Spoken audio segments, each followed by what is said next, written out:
लखनऊ केंद्र से बोल रहे हैं। कुछ ही पलों में हमारा अगला कार्यक्रम होगा। ये आकाशवाणी लखनऊ है। प्रस्तुत है उर्दू कार्यक्रम।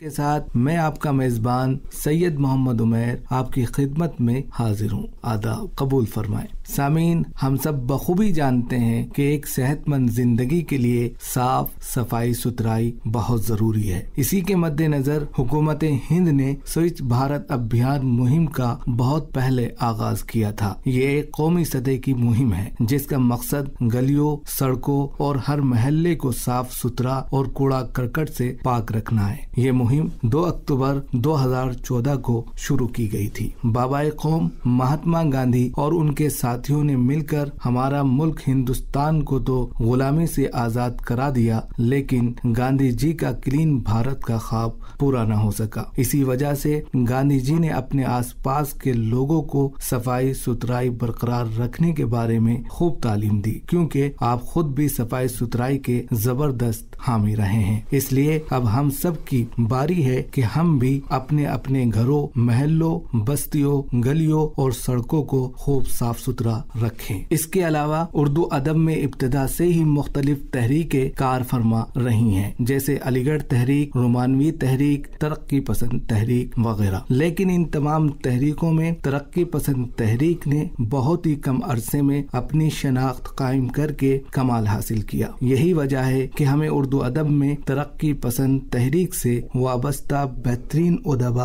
और शुआरा मिलते हैं, जिनका मकसद अदब बराए अदब नहीं बल्कि अदब बराए जिंदगी था। इसी तरह जहां इस तहरीक से वाबस्ता शुआरा किराम मसलन साहिल लुधियानवी, अली सरदार जाफरी, मजरू सुल्तानपुरी, कैफी आजमी, फैज अहमद फैज और इसरारुल हक मजाज वगैरह ने अपनी शायरी को नारो इनकलाब के रंग में रंगा, वहीं इस तहरीक से वाबस्ता एक ऐसी शख्सियत भी हैं जिन्होंने अपनी नज़मों और गजलों को रोमानियत और इनकलाबी फिक्र के साथ पेश किया, जिन्हें हम और आप जानिसार अख्तर के नाम से जानते हैं। आपको शायरी का ज़ौक़ विरासत में मिला। आपके वालिद, दादा और बड़े अब्बू सब उस्ताद शायर थे। बिलाशुबा आपकी शायरी माहौल और मुआशरे से मुतासिर होकर जिंदगी की बेहतरीन तर्जुमान है, जबकि आपका शुमार दौरे जदीद के मुमताज गजल गो शुआरा में होता है। इसी के पेश नजर आज हमने एहतमाम किया एक गुफ्तगू का। मौजूए गुफ्तगू है जानिसार अख्तर की शायरी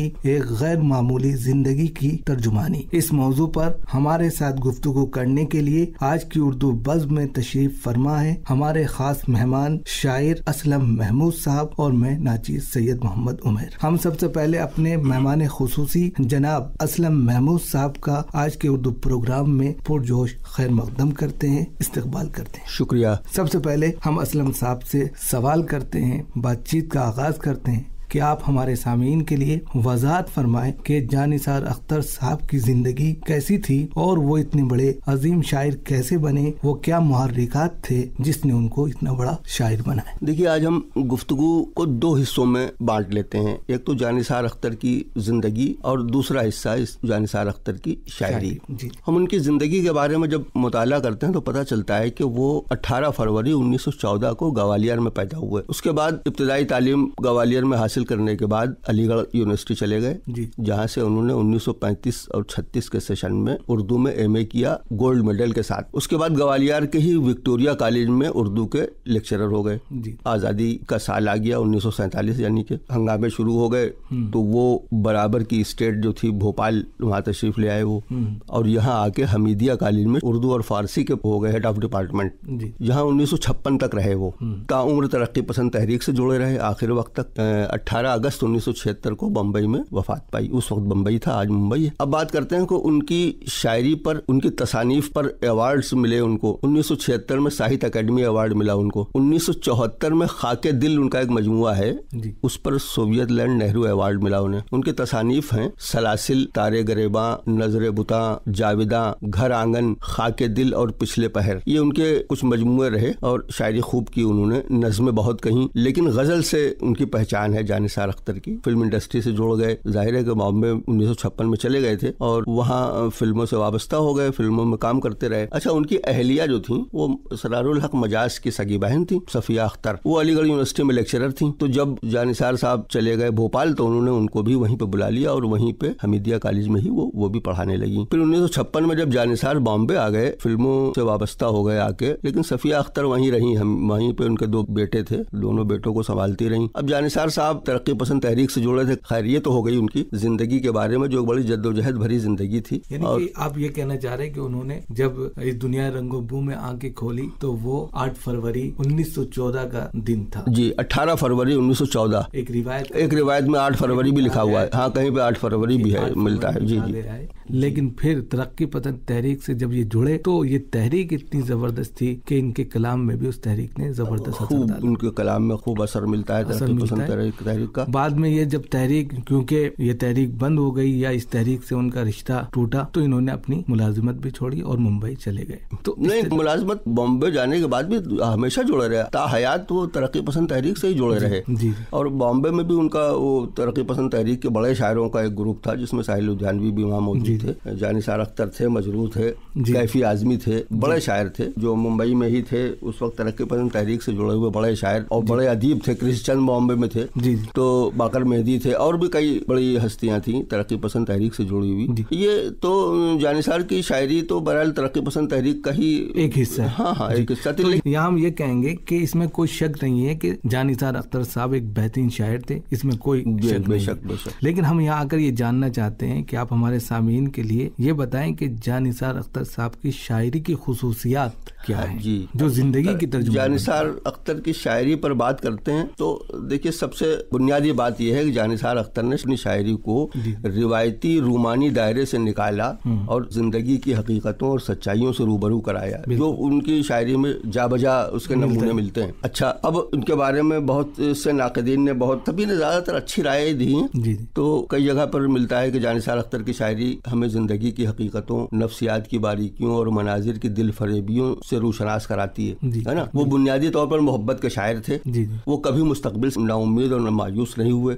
उनकी शायरी इसी एहसास से पैदा हुई है कि आज जिंदगी की जद्दोजहद क्योंकि आने वाले कल की खबर देती है, इसलिए जिंदगी की जद्दोजहद की तलखियों से कभी घबराना नहीं चाहिए। ये उनकी शायरी में खूब मिलता है, ये इसके नमूने मिलते हैं। और जानिसार इनकी शायरी जो थी वो समाजी हकीकतों का बड़ा गहरा अक्स रखती थी, है ना। उनकी शायरी का मौजू वो इंसान है जो समाज और कुदरत पर फतेह पा लेने के बाद उसकी हसीन और दिलफरेब और पुरसुकून जिंदगी को कायम करने की जद्दोजहद कर रहा है, वो इंसान उनकी शायरी का मौजू है। अच्छा, अब चूंकि उनकी शायरी में रूमानी शऊर बड़ा पुख्ता है, उसकी एक बड़ी वजह है। उसकी एक वजह अगर आप उसकी गहराई में देखें तो पता ही चलेगा कि शायरी पर उसकी वजह यह है कि उस शायरी पर बड़ा उबूर हासिल था उनको।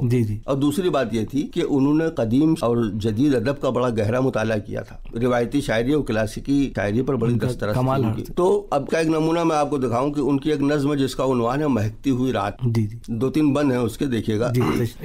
ये तेरे प्यार की खुशबू से महकती हुई रात, अपने सीने में छुपाए तेरे दिल की धड़कन, आज फिर तेरी अदा से मेरे पास आई है। ये तेरे प्यार की खुशबू से महकती हुई रात, अपने सीने में छुपाए तेरे दिल की धड़कन, आज फिर तेरी अदा से मेरे पास आई है। अपनी आंखों में तेरी जुल्फ का डाले काजल, अपनी पलकों पे सजाए हुए अरमानों के ख्वाब, अपने आंचल पे तमन्ना के सितारे टांके। कितने लम्हे जो तेरी जुल्फ के साये के तले गर्क होकर तेरी आंखों के हंसी सागर में गमे दौरां से बहुत दूर गुजारे मैंने। कितने लम्हे जो तेरी जुल्फ के साये के तले गर्क होकर तेरी आंखों के हंसी सागर में गमे दौरां से बहुत दूर गुजारे मैंने। या ये देखिए, एक उनका कता है, जीवन की ये छाई हुई अंधियारी रात, जीवन की ये छाई हुई अंधियारी रात, क्या जानिए किस मोड़ पे छूटा तेरा साथ, फिरता हूँ डगर डगर अकेला लेकिन, फिरता हूँ डगर डगर अकेला लेकिन, शाने पे मेरे आज तलक है तेरा हाथ। तो ये देखिए, ये रोमानियत से बहुत करीब शायरी जो है और जिंदगी की हकीकतों से बड़ी करीब शायरी है। और एक नज़्म है उनकी आखिरी लम्हा, उनकी जो दूसरी शादी उन्होंने की सफिया अख्तर के इंतकाल के बाद दूसरी शादी की खदीजा अख्तर से। तो उससे उनकी एक बेटी थी, बड़ी बेटी उनैजा। अच्छा। उस अपनी बेटी के लिए एक नज्म कही उन्होंने, इसका उन्वान था आखिरी लम्हा। एक टुकड़ा देखिए उसका कि जीने की हर तरह से तमन्ना हसीन है, जीने की हर तरह से तमन्ना हसीन है, कि जीने की हर तरह से तमन्ना हसीन है, जीने जीने की हर तरह से तमन्ना हसीन है, हर शर के बावजूद ये दुनिया हसीन है। और दरिया की तुंद बाढ़ हम भयानक सही मगर, और दरिया की तुंद बाढ़ हम भयानक सही मगर, तूफान से खेलता हुआ तिनका हसीन है।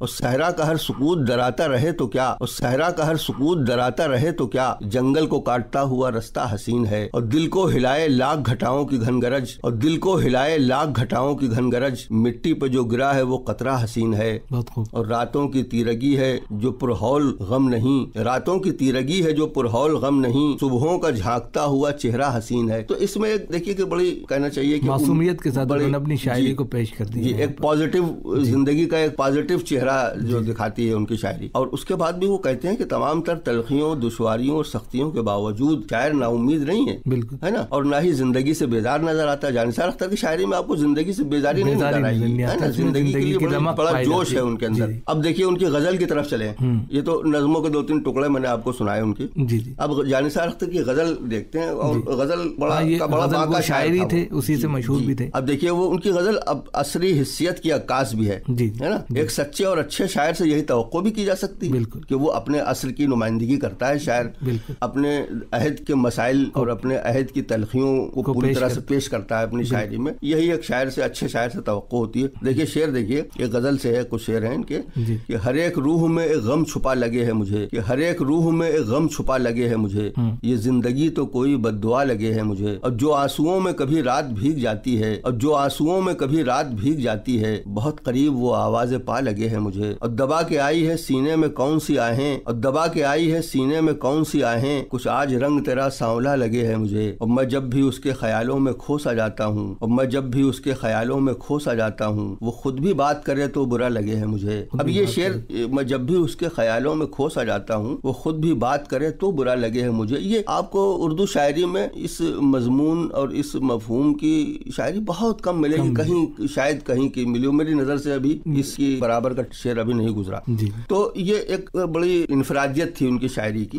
अब देखिए एक मौके से उन्होंने ये भी कहा है कि ये इल्म का सौदा, ये रिसाले, ये किताबें, ये इल्म का सौदा, ये रिसाले, ये किताबें एक शख्स की यादों को भुलाने के लिए है। जी हाँ, बिल्कुल। इसी गजल के शेर मैं आपको सुनाने जा रहा था कि अशार मेरे यूं तो जमाने के लिए हैं, अशार मेरे यूं तो जमाने के लिए हैं, कुछ शेर फकत उनको सुनाने के लिए हैं। आंखों में जो भर लोगे तो कांटों से चुभेंगे, आंखों में जो भर लोगे तो कांटों से चुभेंगे, ये ख्वाब तो पलकों पे सजाने के लिए हैं। एक गजल से देखिए, ये भी कैसा अच्छा शेर कहे हैं उन्होंने कि बरखा की तो बात ही छोड़ो, चंचल है पुरवाई भी, बरखा की तो बात ही छोड़ो, चंचल है पुरवाई भी, जाने किसका सब्ज दुपट्टा फेंक गई है धानों पर। और आज भी जैसे शाने पर तुम हाथ मेरे रख देती हो, और आज भी जैसे शाने पर तुम हाथ मेरे रख देती हो, चलते चलते रुक जाता हूँ साड़ी की दुकानों पर। अब ये एक शायरी की एक अलग पहचान है उनकी। हाँ, एक जगह वो ये भी कहते हैं कि आहट सी कोई आए तो लगता है कि तुम हो, आहट सी कोई आए तो लगता है कि तुम हो, साया कोई लहराए तो लगता है कि तुम हो, संदल से महकती हुई पुरकैफ हवा का, संदल से महकती हुई पुरकैफ हवा का, झोंका कोई टकराए तो लगता है कि तुम हो। कितना अच्छे अंदाज में उन्होंने यहाँ पर बात को पेश किया।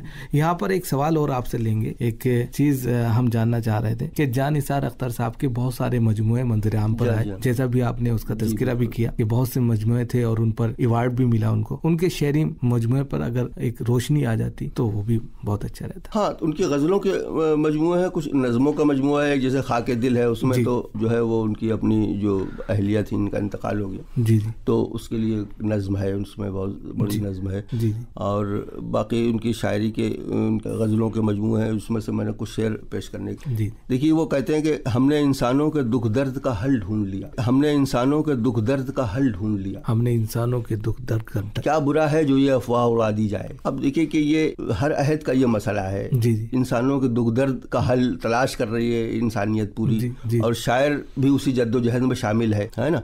और जब वो कुछ कहीं से मायूस होता है कि उसका हल नहीं निकल पा रहा है, तो वो कहता है कि क्या बुरा है जो ये अफवाह उड़ा दी जाए, हमने मसाइल का हल ढूंढ लिया। इस पर एक तंज करता है कि आज तक हम इंसानों के दुख दर्द के मसाइल का हल नहीं ढूंढ पाए, है ना। इस पर एक तंज करता है और फिर कहता है क्या बुरा है जो ये अफवाह उड़ा दी जाए कि हमने हल ढूंढ लिया है, अगरचे नहीं ढूंढ पाया आज तक, हल नहीं ढूंढ सका। शायर अपनी बात को रखना चाह रहा है। अच्छा, अब देखिए दूसरे शेर में कहता है कि इसी सबब से हैं शायद अजाब जितने हैं, इसी सबब से हैं। शायद अजाब जितने हैं, झटक के फेंक दो पलकों पे ख्वाब जितने हैं, बिल्कुल, है ना। और देखिए कि एक और जगह कहता है कि पहले हकीकतों से ही मतलब था और अब, पहले हकीकतों से ही मतलब था और अब एक आध बात फर्ज भी करने लगा हूं मैं, है ना। अब देखिए तो झलकती है उसकी शायर की फ्रस्ट्रेशन भी कुछ कहीं कहीं पे झलकता है। जैसे एक जगह वो कहते हैं, तेरी जुल्फे तेरी आंखें तेरे आबरू तेरे लब, तेरी जुल्फे तेरी आंखें तेरे आबरू तेरे लब जी, अब भी मशहूर हैं दुनिया में मिसालों की तरह। मिसाल जी। तो इस तरह उन्होंने बड़ी अच्छी अपनी शायरी को पेश किया है। एक चीज और भी उनकी शायरी का जब आप मुताला करेंगे तो पता ही चलेगा कि जानिसार अख्तर की शायरी का एक नजरिया ये भी है कि जिंदगी ख्वाबों के बगैर अधूरी है, बिल्कुल, है ना। वो ख्वाब, लेकिन वो ख्वाबों को नशावर दवा के तौर पर नहीं इस्तेमाल करते हैं जी, बल्कि वो ये मानते हैं कि इंसान की जिंदगी की सारी रंगीनी और जुनूं की सारी सरमस्ती ख्वाबों ही के दम से है, बिल्कुल, है ना, कि और उन ख्वाबों के बगैर जिंदगी अधूरी और नातमाम है। अब देखिए उसके ऊपर वो रोशनी डालते हैं, न कोई ख्वाब न कोई खलिश न कोई खुमार, न कोई ख्वाब न कोई खलिश न कोई खुमार, ये आदमी तो अधूरा दिखाई देता है। ये आदमी तो अधूरा है, यानी जिसके दिल में कोई खलिश ना हो, जिसकी आंखों में ख्वाबों का खुमार ना हो, जो ख्वाब ना देखता हो, वो आदमी तो अधूरा है ना।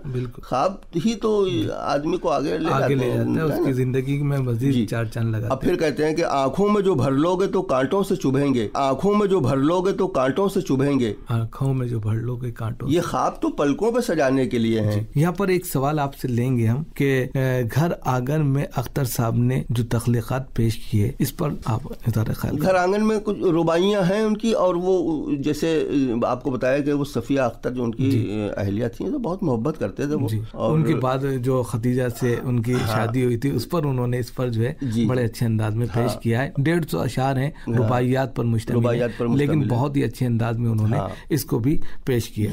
यहाँ एक और चीज हम जानना चाह रहे थे आपसे कि जानिसार अख्तर नगमा निगार की हैसियत से भी जाने जाते हैं। मुंबई में जाकर उन्होंने बहुत मुश्किलात का सामना करना पड़ा, उस पर आप क्या कहेंगे? कुछ फिल्मों में उन्होंने गीत लिखे, जैसे कुछ फिल्म गाने बड़े हिट भी हुए, जैसे एक फिल्म थी उनकी नूरी, एक फिल्म आई थी, और बहुत पहले ये 50s की बात थी, ये 56-57 में एक फिल्म आई थी बाप रे बाप, है ना। फिर आखिरी दिनों में कमाल मुरही की एक फिल्म आई थी रजिया सुल्तान, उसमें गाना लिखा था उन्होंने, ऐ दिल नादा आरज़ू क्या तो है। ये कहेंगे कि उन्होंने बड़ी मुश्किलात के साथ में अपना एक मकाम बनाया दुनिया के अंदर, और अपनी शायरी से लोगों को बहुत ही बेहतरीन मैसेज दिया कि जिंदगी शायरी के साथ। अच्छा, उन्होंने खुद भी कहा है अपने किसी मजमूए में है कि हमारी कद्र करो है सुखन के मतवालो, कि हमारी कद्र करो है सुखन के मतवालो, गजल को कल न मिलेंगे मिजाजदा हमसे। क्या बात, ये खुद भी कहे गए ये बात वो। हाँ, और ये बात सच है। बहुत अच्छी बात कही। सामीन, आज की गुफ्तगू का निचोड़ लुब्बे लुबाब यही है कि जानिसार अख्तर बेपनाह सलाहियत के मालिक एक मुनफरिद शायर हैं। आपकी जिंदगी में बहुत से उतार चढ़ाव आते जाते रहे, लेकिन जब कामयाबियों ने आपके कदम चूमे तो आपका एक खास और मुनफरिद लहजा सामने आया। अगरचे आप बुनियादी तौर पर गजल के शायर हैं, लेकिन आपने नज़में भी खूब कही हैं। लिहाजा जानिसार अख्तर ने जो कुछ देखा इसे सच्चे और खरे एहसास के साथ अपनी शायरी में बयान किया है। यही वजह है कि आपके लहजे में ताजगी और मासूमियत है। आपका उसलूब आपके तमाम मुआसरीन से बिल्कुल अलग है। शायरी में सादगी और इंतखाब अल्फाज सहल और आसान है। अलावा अजी सलासिल, तारे गिरेबा,